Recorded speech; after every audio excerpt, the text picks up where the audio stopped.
What's up, everyone? My name is Echo, and today we're going to be going over the new Hawkeye gameplay reveal and breaking down all of his abilities and where I think he'll fit into the meta. Before we get into it, I want to explain why you should value my opinion, and that I'm not here to waste your time and just give you some bad take. So, I've played in all three playtests of Marvel Rivals so far, 4 if you count the Chinese playtest. In the pre-alpha test, I got first place in the tournament. The closed alpha test, I got third place, and the closed beta test, I got fourth place. And every playtest, I've been in the top 10 for ranking on the tank role, so I know my way through the game. I know it competitively, I know it casually, and I think that gives me the best credentials here to make a good analysis.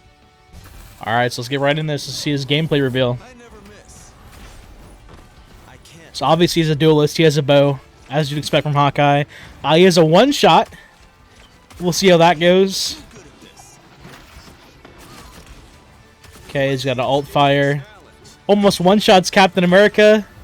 So it does a lot of damage, clearly. It doesn't just one-shot the squishies. It's got a melee that does knockback. A melee that deflects bullets, too. So his melee deflects bullets and does knockback. That's kind of crazy.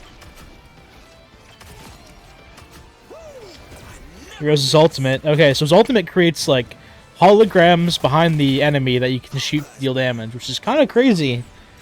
I mean, you're going to be able to hit people no matter where they are on the map then. It's going to be like a big AoE. Should be a pretty good ultimate to get a lot of kills, but at the same time, people might just jump on him and dive him, so we'll have to see how that goes. Let's get into the actual ability breakdown. To start this off, we have his primary and alternate fire. His primary fire is a high damage arrow. Pretty much one-shots people in the head, but one thing you'll notice here is that meter that charges up. Let's go back a little bit. So when he goes on someone, he has a meter that charges up for his primary fire. This ramps up the damage on his arrow, which is actually a pretty unique way of managing a one-shot, so he can't just fly around a corner and insta-kill everyone, which I'm sure people were worried about. But his passive, having to charge his arrows on people, is definitely going to balance that out quite a bit. Next up, we have the alternate fire, which is very similar to the primary fire, but it shoots a volley of explosive arrows instead of one high damage dealing projectile. Next up, we have his left shift, which is called Crescent Slash. It's an AoE ability that moves him forwards like a katana, so the katana slashes forwards and knocks back enemies that it hits. So it knocks them in the air, can knock them off the map. It'd be a pretty good utility for getting divers off you and also getting environmental eliminations. Then we have his E, which is called Hypersonic Arrow. Basically just shoots an arrow that does additional damage. It's pretty simple, nothing super special, but it's another way to add extra damage to his kit. And it pierces enemies, so that's pretty useful actually. Now we have what's going to be one of the more broken things, I believe, which is quick melee.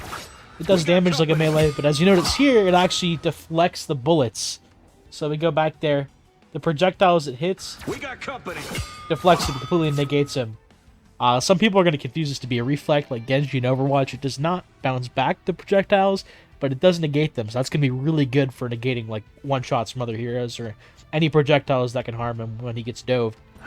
Alright, his last ability, his ultimate ability, is probably going to be one of the more broken ones. Never miss! Essentially, what it does is called Hunter's Sight. It creates after images behind each hero.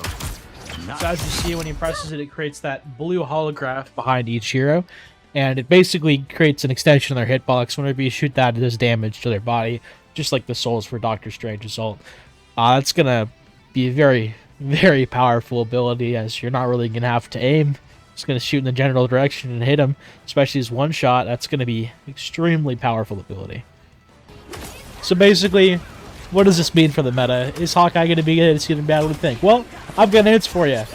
Personally, I believe Hawkeye is going to be a very strong hero against heroes like Hela.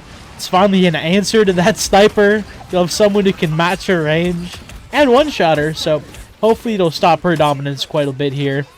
He'll also be able to burst tanks quite a bit if he is consistent in hitting headshots. He's got to have good mechanics is the main thing. He's very susceptible to dive is his one downside here. If you're playing like a Venom Hulk comp, you can just jump on him and clobber him. He just has a jump and a knockback on a shift to defend himself, so he should be pretty easy to dive. I think his deflect is going to be pretty powerful for negating damage towards him, though.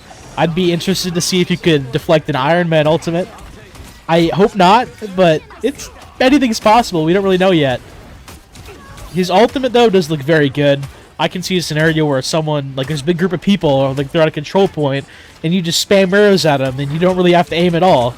So Looks like aim's not too great there, but just spam it in a big holographic area. Just hit everyone, kill everyone. I can see that being very good. But do I see him breaking up the meta? I don't think so. Maybe if you have someone who can't play Hela and you need to counter her, he'd be good.